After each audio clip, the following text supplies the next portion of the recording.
Hello, everyone. We're back here from the Silicon Valhalla Italian Society KTH, affiliated to United Italian Society. United Italian Society is the network that connects Italian students abroad and tries to give back something to the ones that are in university, the ones that are in high school, and tell them a bit more about what to do and how to concretely do something and, let's say, make that transition to the job world. So I'm Vittorio. I study computer science at KTH. Francesco, and I study computer science at KTH as well. I'm Federico, and I'm currently studying industrial engineering at KTH. And I'm also Federico, and I also study industrial engineering at KTH. And today we're pleased to host Francesco Mazzotta. I would like him to introduce himself. Hi everyone, thank you so much for the introduction and for being here. I'm happy to spend an hour together. Quick introduction. My name is Francesco Mazzotta. I come originally from southern Italy, in Puglia, into the hill of the Booth. I've been living there until I was 18. And then I have about 2 careers right now before the third one I'm doing now. I spent 9 years as a scientist, so I have a background in engineering physics and a PhD in physics in biosensors. And then I spent 9 years as a co-founder of a startup in medtech.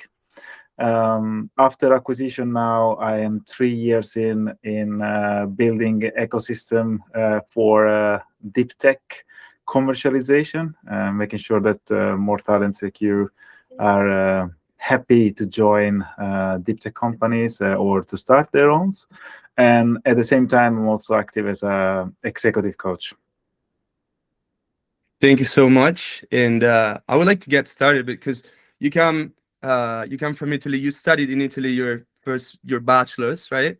But then Correct. you 20 years ago, it wasn't very common, especially in a conservative country such as Italy, to move abroad and study abroad. What was the game changer for you that made you think, okay, now I'm gonna go to Sweden, so far? Serendipity and randomness. So what happens actually was that I just finished the bachelor in Milan, and then I was at the pub, and someone told me that there is something called allemansrätten in Sweden, which means that you can put the tent wherever you want in public places for 24 hours. And I thought it was cool. And then I thought, okay, it's a new place, new culture. So the day after, I took my city bike, bought a tent and a backpack, and I went to the central station and took a train somewhere north. And I arrived in Copenhagen, and then I just biked and put the tent in public places for 20 days. I biked through Denmark, then Sweden, Malmö, Gothenburg, Stockholm, Oslo. And I didn't have any maps or anything, so I didn't have any mobile phone. It was really fun in a lot of different ways. And it was August, 30 degrees. People were extremely friendly. New country, new culture, and so I decided to move. Didn't think so much more. And then I thought about where to move.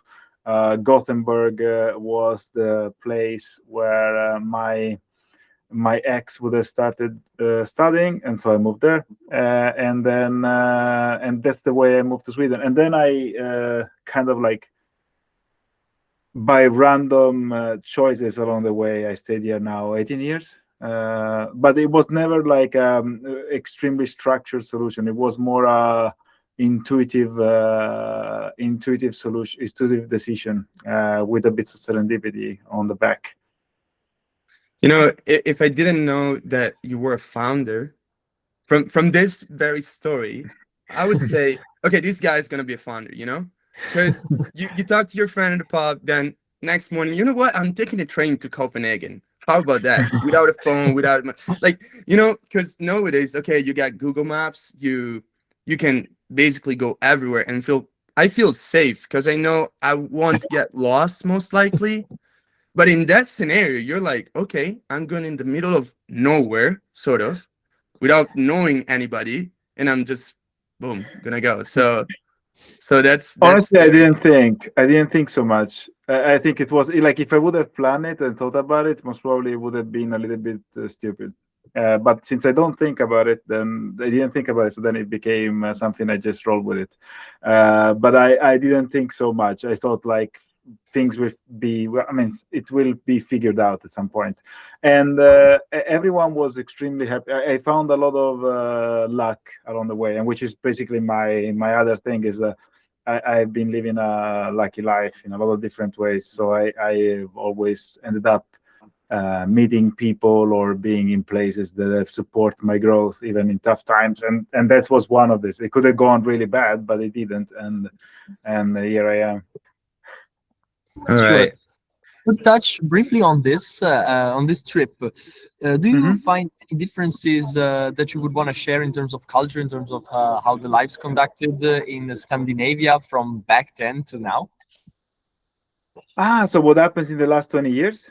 You see, did I reflect Yeah, on? Oh, it's a really basically. good question. Mhm. I mean, it's I've always been around university environments that have been really used to international life. So I've always been living in big cities like Gothenburg, then Stockholm, now Uppsala. I guess that one of the major, one of the major difference here a little bit is even more and more openness to other way of living. That I would say it's something that I've noticed.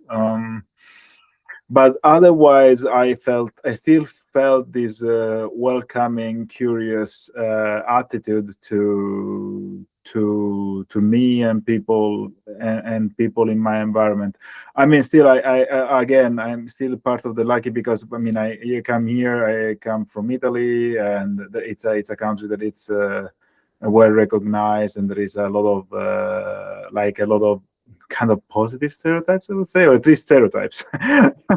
So it's easy to get a friendlier terms. It's not so foreign to everyone, and also I've been moving here with engineering background and a PhD in physics. So I can't say that this reflects the experience of everyone moving from abroad. I know that I've been lucky in that sense, but I see that it's is moving more and more towards a European feeling, a feeling of openness. That's what I have been feeling. I don't know if that applies to everyone, of course, but it's just my own experience. Yeah, I know. It's something that I've been thinking about, wrapping my head around about for a bit, because moving now, international mobility, especially European mobility, has become something extremely different. Even what it was 20 years ago, it's already like a whole different world. And you can really perceive that with your Spanish friend, with your German friend, you're sharing some kind of cultural background, and you really see this cultural shaping that it's taking place nowadays. And I think like how important this European ecosystem is becoming for us young university students. Yeah, and I hope it has been a little bit easier. Like a fun story. When I was moving, I didn't know. I actually applied to the master. So I applied to a full master. I didn't do an Erasmus, and then and to apply to the master, I needed to have like 3 recommendation letters, and it was July, so some professors were really late with the letters, and I realized that there was a specific deadline, but the deadline was a really stiff deadline, and I didn't know about it. So I called, and they told me like, "I know it's like if it doesn't arrive at this office before the deadline, then you are late, and we will first pick all the other people before the deadline, and then the late people." I thought, okay, there is no problem. Of course, everything's going to be fixed, and then. This professor was late, really late. I managed to get through it. I got the letters, I fixed all the things, and then I went to like all the centers like UPS, DHL, FedEx, and said like, can you just send it to this place so it arrives on time? And then I understood that the place is not Gothenburg where the university is, but it was Östersund where all the mailing arrives for the the Swedish government. So all the Swedish government places were there, and no one could guarantee that they would arrive on time. So what I'd done was a really fun, fun now, but it's what I just went to the airport and I just grabbed any airplane that would bring me to the north. And then it was Oslo, and then I asked in Oslo if they could send it there within 2 days, and someone guaranteed that. And then I spent a couple of days around, and then I came back. But this was my, let's say, the first cultural impact experience with moving from Italy to Sweden. It was a kind of like a fun trip that came out of it.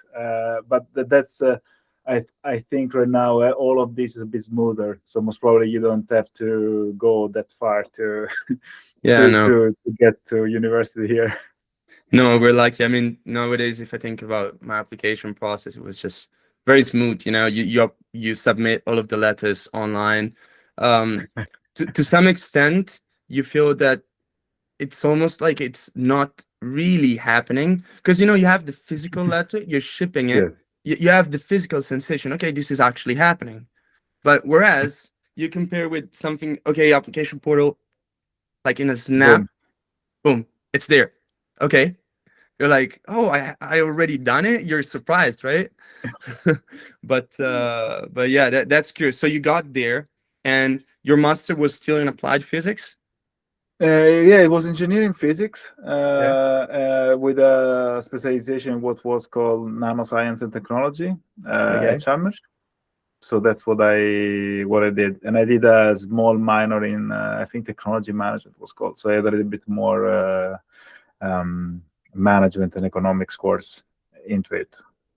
Right. And then you finished these 2 years, and then you're like, okay, I'm gonna go into academia. What was it for you? What was in it for you that you say, okay, I'm gonna go in academia instead of picking a job? I assume that the industry 20 years ago in Sweden was lacking engineers, and they were hiring like crazy. You start to see a red thread, or at least it is like my ex-girlfriend started and was starting at Chalmers. So there was a really good alignment with staying at Chalmers for some times, and the professor opened a PhD position, and I thrived there. So I said, like, okay, this is almost the same, so why not? Why not? I mean, it's the easiest choice. And that position also, it was really interesting because the professor had the experience of spinning out companies. Some of them were really big, and there was a potential to have more of a PhD project that could could be starting some patents, and my private life was working together, so I just started. Then funny enough, we agreed, of course. I mean, I got the position in the end. But then funny enough, like a couple of months after we signed, then I broke up with my ex-girlfriend. So Jenna was just like, okay, but then I just started with PhD. So as you can see, there is a lot of serendipity in my life. So I didn't really think so much. I thought it was a good place to stay. It fits well in my life. I like the people there, and it seemed to be interesting with a lot of opportunities. And then I explored it and see what happens with that. Like, I'll be a bit like even too curious, but okay, let's say you break up with your girlfriend, and then you're like, okay, I'm here with a PhD. I basically just started because I thought, it's actually comfortable to stay here with my girlfriend. It's a good place. There's good research. It's nice. It's a good alignment. Yeah. And then you're like, okay, all comfortable, all set, and then boom, okay, girlfriends break up. We probably all have gone through something like that, and then everything was confusion, or you were still okay? I'm very interested in this thing that I'm studying anyways, or. No, I'm always confused a little bit. Like that's the good part of life. So you're never set. I mean, you're never control of things, and things will happen all the time. And so in that sense, I felt, of course, there was a lot of like emotional turmoil. Like, it was a big relationship, just finished, and so I need to go through it. I think that at that point, I felt that. Like the fact that I could, stay in a position that I actually enjoy with a group of people, it was a really good good way to stabilize and still keep on building somehow during that transition process, and then things develop, and you find a lot of things that are interesting, less interesting. I think the key point is, if I would say, like, if you look at the world as full of opportunities and shining things that are grabbing your attention, and you still keep that attitude, there is always going to be something that draws your energy and that will bring you something. So for me, I've always been lucky to spend a lot of time trusting the environment and people to give me what I need, and so that I can grow and contribute, and always add that the luck is paid back at some point all the time. So I didn't really I really didn't think so much and trying to plan, but I was just mostly like surfing and see, okay, what's next? Like how do I move, more than trying to put like a series of dams to make sure that the everything is contained and controlled. But yeah, like I hear all of this serendipity, I hear all of this, okay, like I lived very much the moment, but has it ever happened that, okay, now you sat down and said, what has happened so far? Because you know, we're all very concentrated. Okay, we're living the moment. We're trying to like stay in, take the right decision at the right time with the instruments that we have, right? But then at some point, you kind of look back. I think you kind of need to look back. What do you think about it? I've always been a self-reflective person, so I have a tendency to do that. And then it's really hard to say to someone like, no, be spontaneous. Like, as soon as you say be spontaneous, you cannot be spontaneous. So the more you think about being spontaneous, that doesn't work. So I think it's mostly, for me, it's doing both, like being able to integrate both parts. So you can always look back and try to learn about what worked for you, understand yourself better. You're always changing through life. I've been changing a lot, so all my priorities have been changing and will change, and at the same time kind of have this openness for something surprising to happen, and something that you don't expect to happen. That's and life will also come with things to you that are, I mean, you can call it positive or negative, but it's how you roll with things that usually is a defining factor of life. You can't really control a lot of things. I don't know if I answered your question honestly. What do you think? Like, is there anything that you were more interested on? Yeah, I mean, yeah, I think you know, especially for transition periods, because I'm very interested into that kind of dynamics. Because you don't understand you're going through a transition period specifically until, okay, you got to the end of that transition and you're like, wow, but I did make an insane, like huge change, huge transition, both possibly, I don't know, emotionally and technically, expertise wise, environment wise. So yeah, like I think we're getting there. Maybe not entirely, like because I think during the PhD there's a lot of happening in this specific scenario. Like, what do you think about it? I mean, it's always I think that having some points where you do some retrospective and look back and think and reflect, it can always have its own value, and everyone can find their own way to do it. It could be that you are journaling, it could be that you have friends that you speak to, it could be that once a year you take a couple of days off and you think about it. So having a chance to stop, pause, and look back at what happened and feel your body through it, I think it's always a lot. It's always good, or at least it's been good for me. Then a lot of things are happening all the time. There would be a lot of transition in your life. It could be work, it could be life, it could be family, it could be a lot of things. So so transition are always around. Actually, the more I look at it, the more the concept that of stability is kind of like a weird concept. There is nothing that is fully stable at any point. and the concept and the trying to cringing on stability, it's usually a really heavy task. So the more you're trying to keep things stable, the more you're using a lot of energy into trying to control things. And life is flux, or at least my experience of life and what I feel is that it's always being flux. I mean, technically, I mean, you're all engineers. You can think about it is my perspective right now is life is really relational. So, I mean, if you think about it, all the atoms, the molecule in your body are always swapping, but it's the relationship between those that are keeping the sense of you alive. But in a month, you've been probably swapping all the single body components of your body.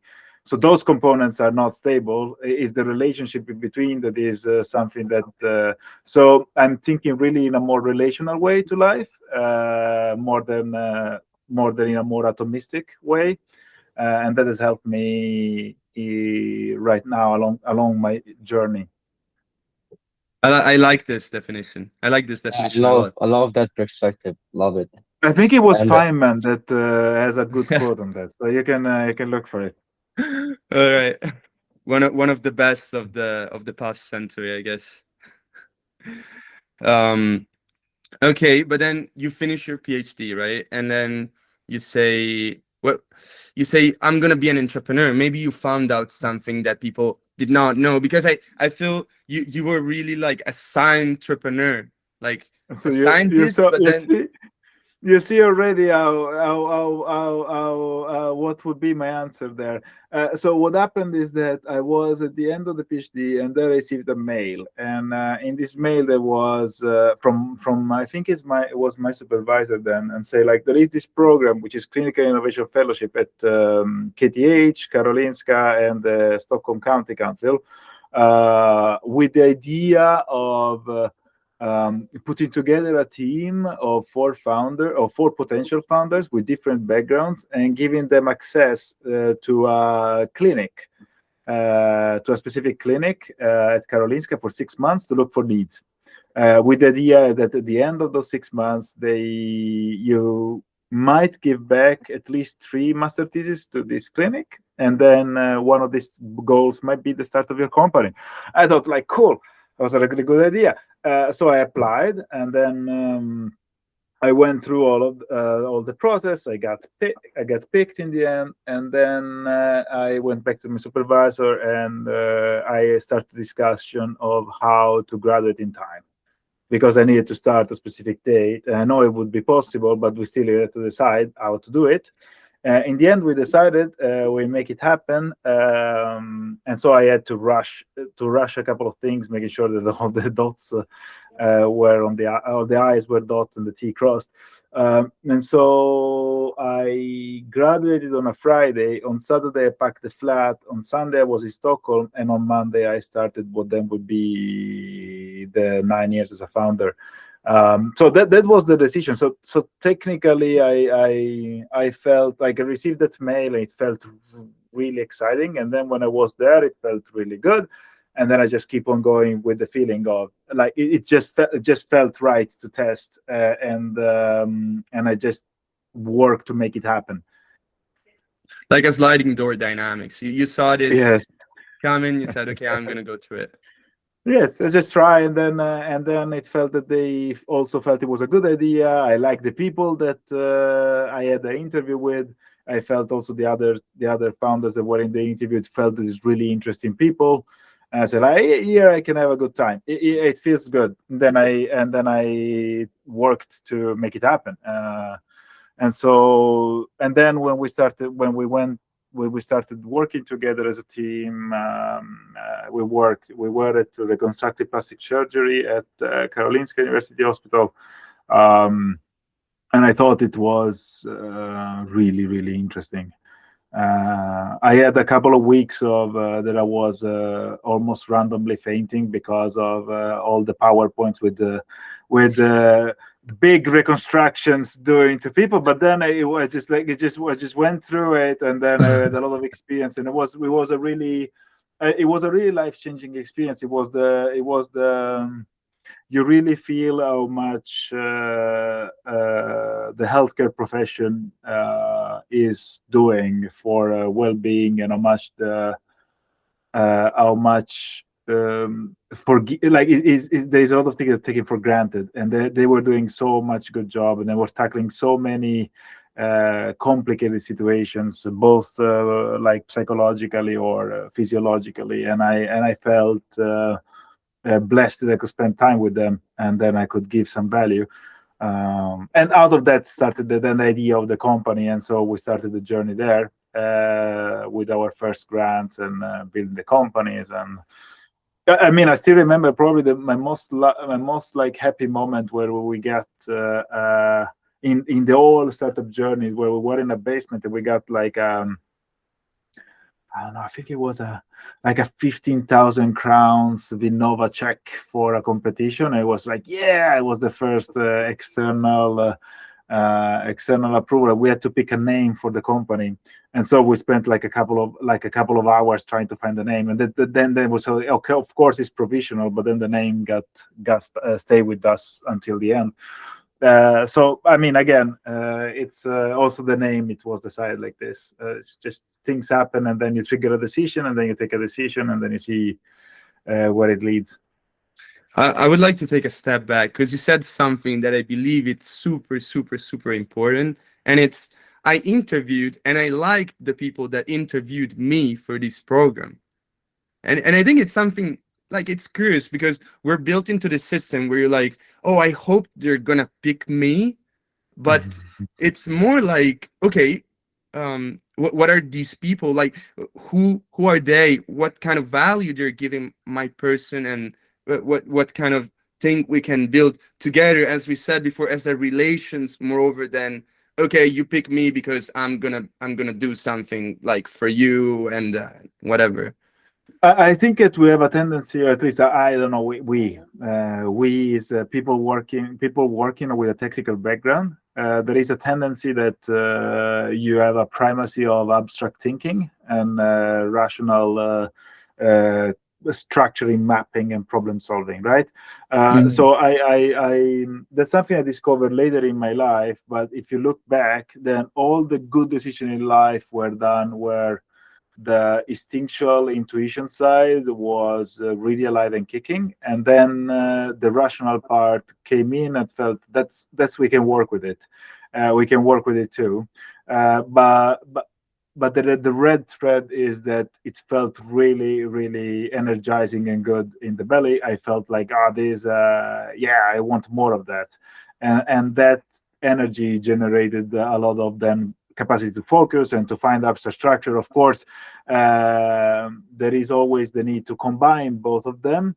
But if I have to look backwards, it wasn't really like a structured master plan, but it was mostly staying in touch with what I felt was a good sign. And honestly, also, especially if you're in a bigger company with someone, you are going to stay with them for 10 to 15 years. You're going to spend most of your waking life hours with them. So relationship is so important. Like it's the people you're going to see the most for a big part of my life. I think I spent, depending how much I get to live, but I spent about 20% of my awakened hours in my lifetime on this company, if I think about it. So it's a lot. And if you just value rationally, like what is the payback for those hours and how it is, then life becomes really tricky, because you are putting 20% of your awakened hours on something that is like a 1% chance, if at best, to give you a rational payback. And if you just hate all the way through it, it's a bad bet. So I wouldn't suggest anyone to do it. So there has to be something that is bringing you there, and it can be relationship. It can be that you really like the problem. It can be that you really like the customer. It can be that you really like the lifestyle, whatever it is. But there has to be something that is process driven, that is bringing you on and on there, which is not just the result. And for me, it's the relational part of it, that it's the one that brings energy. And that was part of the transition from a technical co-founder to more of a CEO, and then out of it too. So for me, I'm a really a relational person. So that's what comes down to when I make decision. And of course, like the first step is always, as you said before, like trust your gut feelings. Like trust there's something that drives me there. And I don't know, like if you ask me like why, or like put it in words, it would be difficult, but it's just like something that drives me there. And I really I like to think that I have the same kind of approach, but I can realize that like in approaching having this such approach to life is really cool, and it gets you like in at an amazing place, like amazing places. But the downside of it, I think, is like you can risk of losing the plot after a while. Like you can risk of like getting involved into something, but then getting lost somehow. So you follow your path, trusting your feelings, and then you don't know where you are anymore. Like how do you deal with that? Like I mean, I think it's a really good point, Francesco. I think that the challenge is to keep both alive and present in your decision making process. So you are so you don't really default to being like say an animal that is just following your senses and doing what happens, but you just don't default into being a machine that is living a life because of a spreadsheet. So you want to keep both of those things alive and present. My belief is that right now we live in a society that is extremely unbalanced, in the sense that it's unbalanced towards giving you a lot of reinforcement for everything that is rational, abstract, getting busy, being busy, always going, always doing, understanding by getting information. And I think so I tend to stress more the intuitive part, because a part that I feel we have a tendency to lose otherwise in our life is structured right now. If I would go back to, I don't know, to the whatever medieval ages, most probably would be the opposite. So it really depends on where we are. But I think that the trick is how you keep yourself fully integrated and you keep both things alive, so that you keep the question going all the time, and then you keep yourself flexible, right? There is seldom a lot of one-way roads through life, so you can always have a freedom to operate and move a bit. yeah, and to add But what, that's my 2 cents. Then I everyone agree. is And to add about what you said before, like I feel like today I have this, again, it's a gut feeling. I have this thing that it is expected that you have your life figured out from the start. Like at least that's what I felt like. Like you have kind of figured out your direction and you want to go there, but I mean, I don't really know. Like I want to explore and, like as you said, be fluid and follow the instinct. But yeah. I know, I understand, and I think, and the question is, where does the expectation comes? Like, is something that comes from you? Is something that comes from your maybe like a family, friend, society? I think it's nice to keep on probing, and how much it comes from you, and how much it comes somewhere else, and then trying to.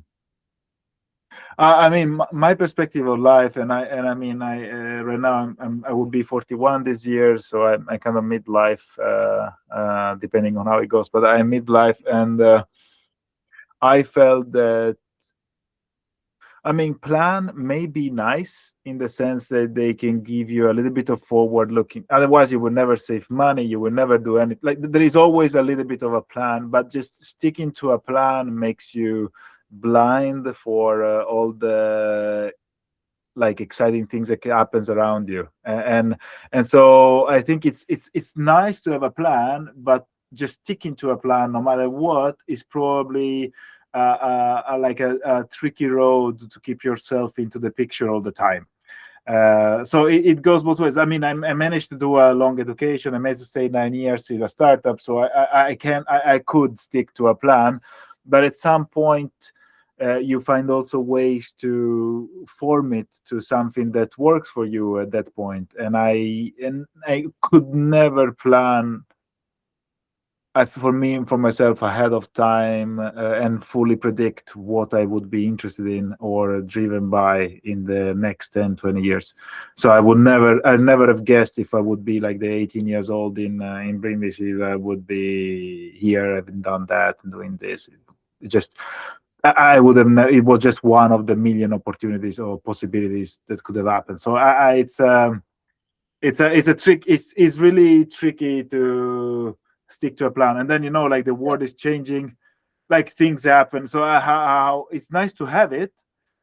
It gives a sense of direction, but that's, I think, the most you can get out of it. That's true. That's true. Back to the red line. Okay, concretely, sliding door, this opportunity, you get selected, you like the people, you love the relationship. You see the people on Monday. You graduated on Friday. You see the people on Monday. What is going on? Oh, then it's the team formation, and then again, I don't understand. I understand nothing of people, in the sense that I've been active. I've been active in a student life. I was, especially in Milan, I was student, and also in Gothenburg. I always had a part that was outward going into building something for a community. So that is something, but I've never built something so so focused and dedicated with a group of people for a long time. So I mean, a lot of that for me has been understanding what to do, when, if, how, and then having a lot of naivety that got me through the first stages. I mean, at the start, we thought that we would be. We picked this issue also because it was an easy one. Easy in our case, like it would be something we could, get a product out and maybe wrap and have an exit in 2 to 3 years. And that actually got us started. Then it was absolutely not so. We pivoted three times, really big pivots. And changed business model, had a lot of bumps along the way. So, and then in all of this, there was the problem of the process of building the company, understanding the company. It's also understanding what I could give and what I liked myself in a company, right? In building a company. And that led me through stages. So first I was a technical founder and so on. So, but it's I don't know which part is more interesting for this podcast or this audience. I mean, because sometimes you hear these successful stories, but I feel you miss what's the concrete part of the doing, right? Because there's a lot of thinking. I love to say that, like, thinking about the thing is not doing the thing. Doing the thing is doing the thing, right? So I think sometimes we orchestrate a lot, whereas you're showing very naturally, like through your experience, that it's okay, like do it. What's happening? Do. You have the feeling? Do. Like it's a doing process more than a. Yes, of course, there's a thought process. Maybe retrospective, as you said, is good to take a couple of days and think about it. But it's really doing. Monday, you show up, you talk to the people, you get into these health cases, as you said, 2 weeks, like couldn't go through it. But then you do the thing, and doing the thing is you pick a name, you choose the idea. You said that it was the easiest idea for you. We thought. But it wasn't. It was absolutely wrong. It was really wrong. It was a really tough problem and to solve, and but we didn't know better, and still we got somehow through. So I think that you have a good point. I think one of the ideas that coupled the rational thinking about what could be a good business case. I mean, we had our rankings, we had a lot of things, we had our plannings. I mean, it makes sense with an attitude of doing. And it's also because I think a question for us has always been how much data is enough data for a decision. And there is always a tendency that with more data, you feel safer about something. But the question is it really true? And what data are you collecting? And is it really right? And there are some specific areas where you might have a iteration that is really fast. So there are some areas which have fast iteration cycle, and some areas where you have really slow. So you can have a software company, you might have an iteration cycle of 2 times a day, 3 times a day now, whatever it is. In medtech, you might have an iteration cycle. If you have a hardware, it could be a couple of years in between. If you go into deep tech and you're maybe working into the new, I don't know, fission, like power plant, it can be 20 years of iteration time. So everything changes, and there are different strategies for all of these steps. I believe that that the key aspect is to, as an entrepreneur, is to, one, make sure you don't run out of money. That's one of the things. Two, make sure you're still working together and you still can work together. And then three is to ensure that you're building something that has a value and that someone would be able to pay or invest in. And those things you can always keep a pulse on. And as founders, for us, we had also other important things. So which company we wanted to build. So we wanted to build a company where every one of us could have kids. And there is not a straightforward choice, right? But for us, it was really important. So it was one of our core value. And then we built it around that. So we had more, not redundancy, but we were more flexible. We were all kind of, we could substitute each other if needed be, if someone was then staying home for 9 months. So we had a way more tighter relationship on these things. And we managed to go through a lot of good moments and bad moments with people still having their parental leave.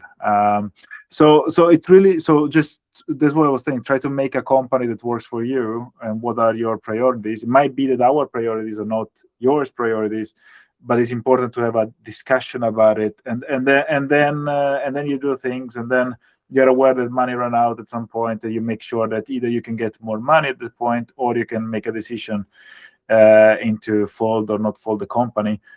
So you always keep alive that decision making and triggering. Right. And so I'm curious, because I went through this kind of motion of collecting data, right? And it has been kind of tough, because I've been speaking to people that told me, okay, like data is important, but if you have a Gaussian distribution of data, then what really matters is that you want to do it and make something happen, really, and not stress too much over it.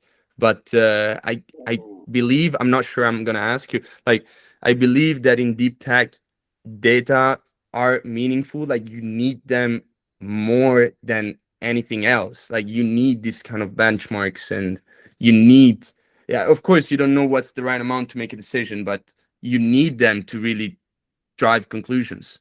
But it's a different company to build, right? So I would say deep tech is probably like companies where all the risk is a technical risk. You can think about one of the faculties, the business school that I was working for, ESMT in Berlin, was making the example, is a paper about this, was making example about airplanes, right? So so once you have a well-functioning airplane, then you know that there is a market, it's going to happen. So it's pretty straightforward that there's going to be. The question is, which concept is going to build a functioning airplane? And so the whole risk is on technical risk. It's not really like the lean startup concept doesn't apply to deep tech. You need to make sure they are actually building knowledge, and that knowledge is building is de-risking your technical development, so that you can then have a product that is sustainable. Like you don't want to build a castle on made of sand or on solid ground. So that takes a little bit of course there are always gray areas where you get so much money that then you can build it afterwards, and there are some examples, but some other example went to jail because of this, like Theranos. And so it's so I think in deep tech, when it's about tech, It's really about tech de-risking. Then you move slowly towards all the rest of the industry, and then you can apply the lean startup, and then it's about iteration speed. So how fast you can iterate and which data you are gathering. So I would say data is definitely a place for decision making. I mean, always the question you should. I mean, I think for us it was really important is how is this data changing the decision making process. So let's say we have this data, how is going to change that? So in which way is going to make it better or not? And two, what is the opportunity cost of waiting or gathering this data? So, for example, is this decision fully reversible or not? I mean, if you're working in a deep tech company, so most probably like the decision on which molecule to work for your new drug is a really pivotal decision, and it's not reversible in a lot of different ways. But in a lot of other startups, there are decisions that are fully reversible, and then it might be that actually taking a decision, evaluating, and moving back is the best opportunity instead of trying to take the first best decision from the get-go. So I would say always keep data in a not absolute terms, but in relative terms with whatever you could do with the time and the cost of decision making and the reversibility of it. I love the idea of data being a place. Like it's so perhaps counterintuitive, but it is a place to some extent. And you explained how that it can come to place, and it's very interesting and useful. It applies to like projects that I've done. So I think it's really great. And but then okay, you start Piloxa, that's the name of the company, and you work for 9 years, and you go through all of these motions that we've described, but then you get to a point of a merger. What is it like, a merger? Like we know stuff, a company arrives and acquires, but you sought for a merger, you wanted a merger, and you looked for it, or how that happened? I mean, my experience, and is that you always like you do things in parallel. So like a company that could be sold, it's a company that doesn't have to be sold. So you always have to you always build, you always move in parallel. And then mergers is a lot of work, and it requires a lot of decision making, a lot of will, and there is a lot of time. So there is a lot of small things and that lead to big decisions. So for us, it's a long process. It's in parallel. So if you really need it, then probably you won't get it. And if there is an opportunity, you're gonna put a lot of work into it and making sure you align decision makers on both sides in how to make it happen. There's a lot of details. It's a big endeavor, but sometimes it's the best for the company. For us, it was a really good place to make more impact for what we had at the point. So we took the decision. We found a good place to merge the company with, and then now the company keeps on living in that company. So the process is it's a long process. It's a lot of work, like all the big transitions, all the big transaction and transitions. But in the end, it really has to make sense. So you will look for all the angles and to make sure it makes sense for everyone involved. It's usually a fallacy trying to make sure in the transaction don't really look from all the point of views, because they will come then afterwards, and then it will generate a lot of problems later. So if a shareholder is not happy, you need to get to know it fast, and you need to make sure that you have this discussion. So it's a lot of making sure you have all the important discussion as fast as possible and move all the things in parallel. So that, yeah, exactly. Then was the end of the 9-year journey. Then was some of us worked a bit longer, some of us less longer for the new company. And then right now all the founders are doing other occupations right now. Yeah. Very Okay. clear. You were CEO of Piloxa when you merged with.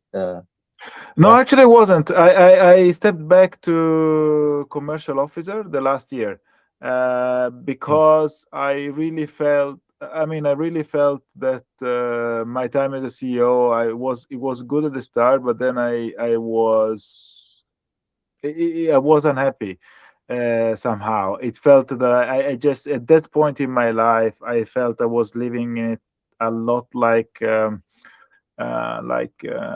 duty more than something I had the drive to fulfill as an internal vision. I was mostly living as a duty to, and 6 years is also a long time. So I was tired of that. I was really tired in that position, and I'm so happy and lucky that we were 3 founders and that another founder, Helena, could step up and take my position when the time was needed to do that, and she done a wonderful job, and she drove the company throughout also the acquisition. So I'm super grateful to her. But I really felt it was time for me to step down from that position. So I actually did. I was CTO for the start, then CEO for 5-6 years, and then last year commercial focus on partnerships. And then we sold the company, and then.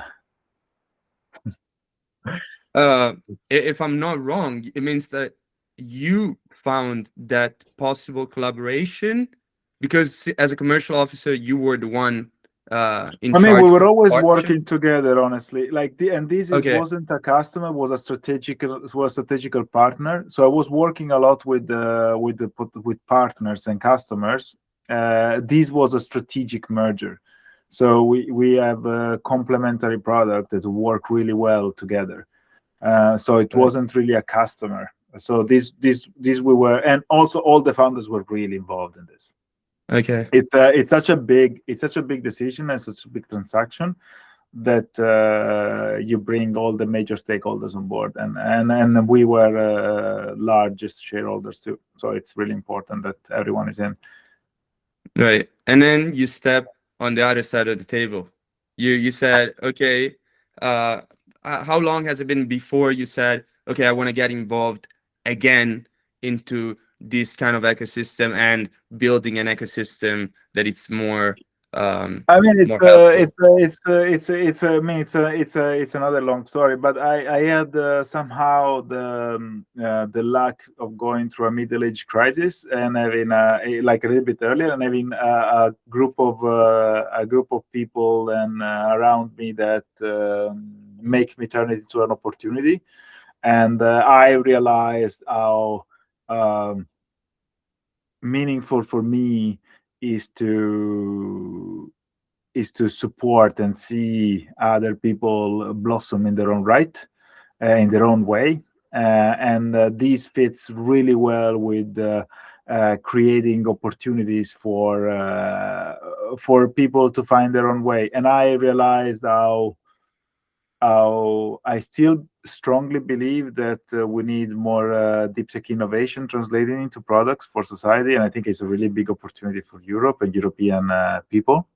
I still believe that there is a huge need for scientists or scientific educated people to be willing to join or start their own company or join early stage company, and I fully believe that right now the stereotypes of what it means to be an entrepreneur, what it means to be an early stage employee, are keeping people away from it. Because we have so fixed stereotypes, and not everyone it just fits the bill.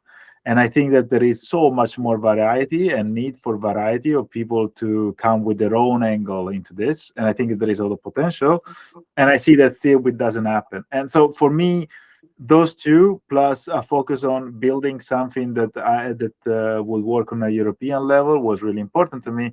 I found a house for it in Berlin for 3 years. I just closed the assignment now, so I just rounded up, and then now, and we built a lot. It was really interesting. There is a lot of things to do, and now I'm also, I mean, speaking about following my interest, like I'm in the second year of a master in executive coaching. I'm doing at Halt Hashridge in London, and it's relational based, and so I'm doing a lot of one-on-one coaching. And the idea is that I want to make it more available.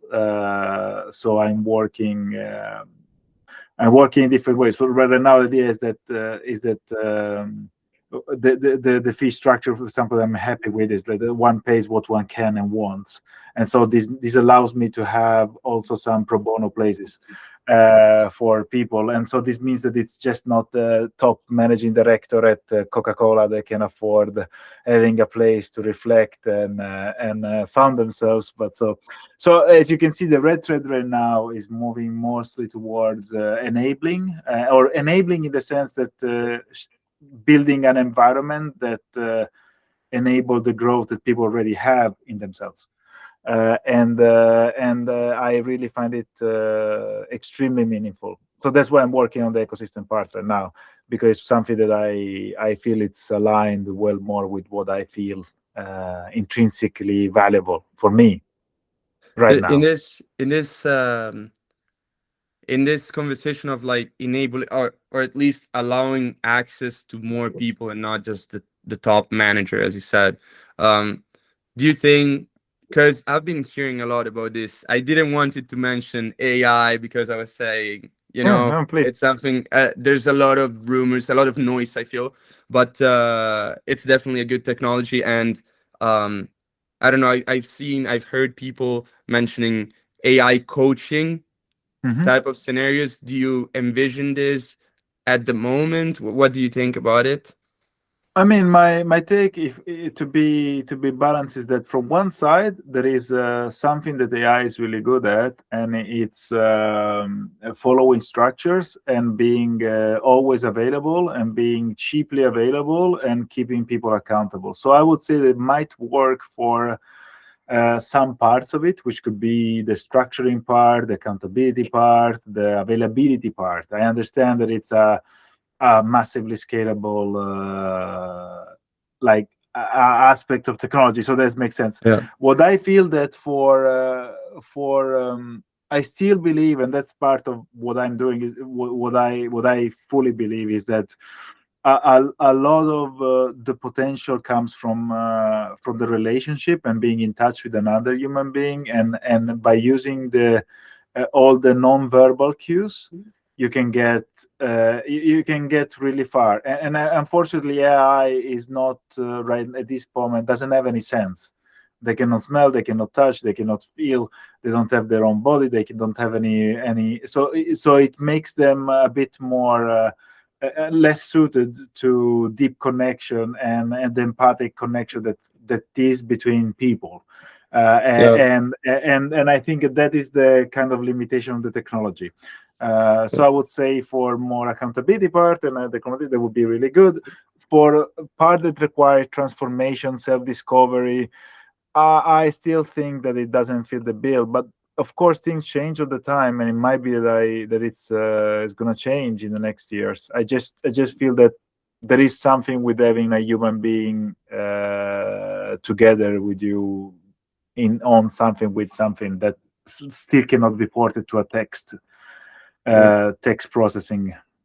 Yeah, because yet people may or may not share the same problems, and you say, okay, I could train a model to understand these problems and solve them.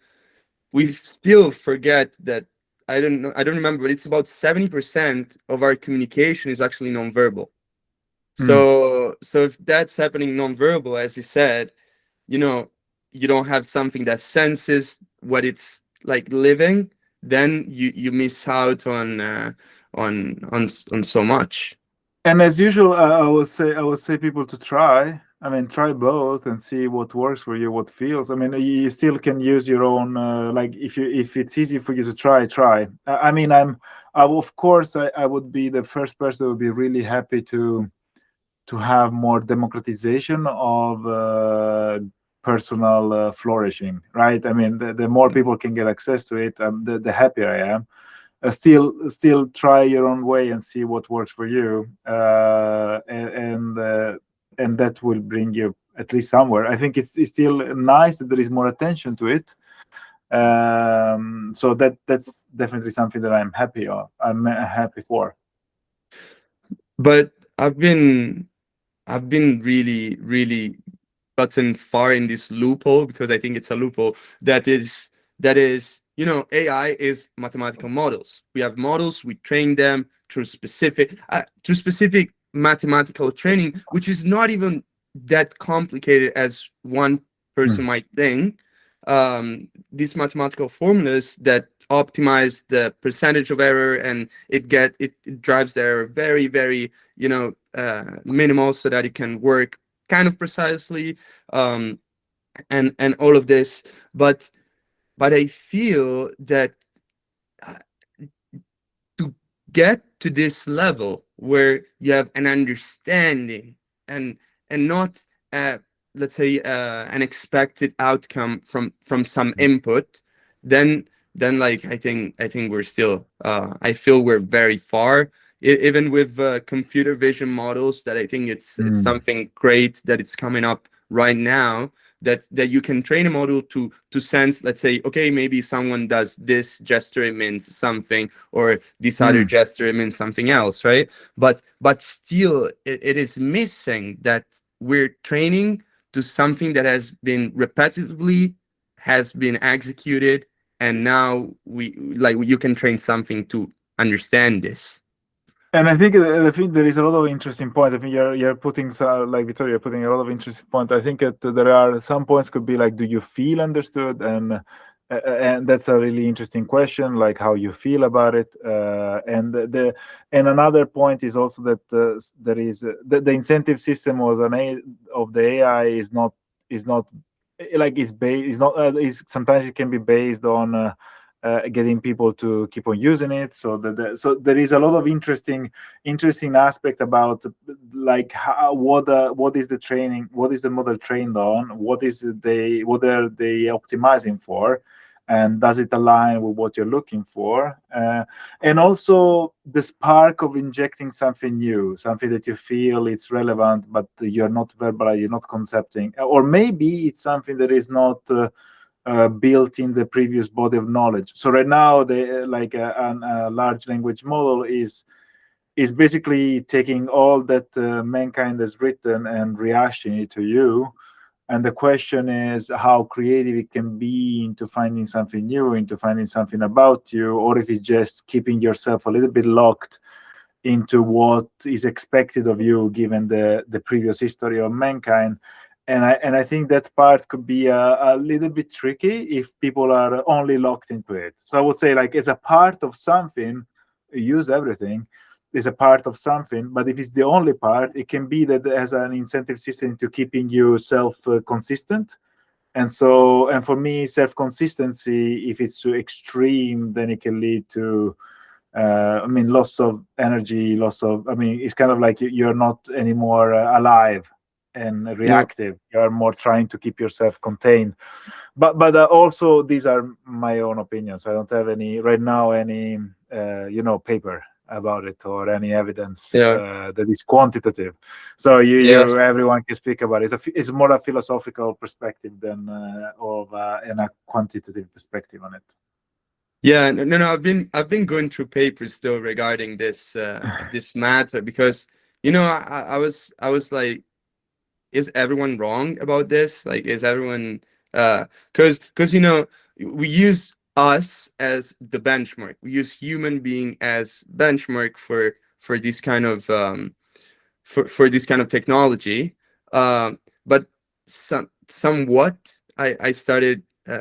This is now my take on it. But I started feeling, are we a correct benchmark? We're a different kind of intelligence. Our brain works through enzymes, works through a lot of proteins that like get together in our body, and somehow we generate something that has meaning for us, for our kind of intelligence.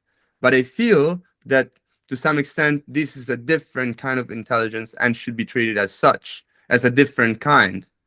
So I mean, we're speaking about a lot of things. I mean, we can go in a big rabbit hole on what is consciousness you're and right. the relational part of life. No, there is a lot of interesting thing. I mean, right now, like how much of your ability to process information or to be conscious about your experience comes from the relational part with the world around you, and in which kind of relationship this large language model has with the interactive field, right? And there is a lot. I think that there is a lot of undiscovered place. I also feel that right now, like with any big new technology, we're going to a phase where it's an exploratory phase. So it will be used on everything in a lot of different ways, and then the best use cases will probably be consolidated a bit further along. So we will need, like you're doing, also a bit more research about what is good at, what is not good, what can we potentially do, and I feel it's really important in all different ways, because it can also be a time sink into you just put a lot of time and actions into something that gives you a sense of progress without giving you progress. So it's going to be, I think it's going to be a natural development of the field. It's clearly impactful. It's clearly something that would be more of. There is no question about it. The question is in which way, right? I mean, and that's something that we're still working out. Yeah. I was about to ask the very last, that is, if you and us would die tomorrow, what is the one piece of advice that you would give to a university student, perhaps to you yourself 20 years ago, 15 years ago, when you were about to go out there and do something? What is that one piece of advice that you would give?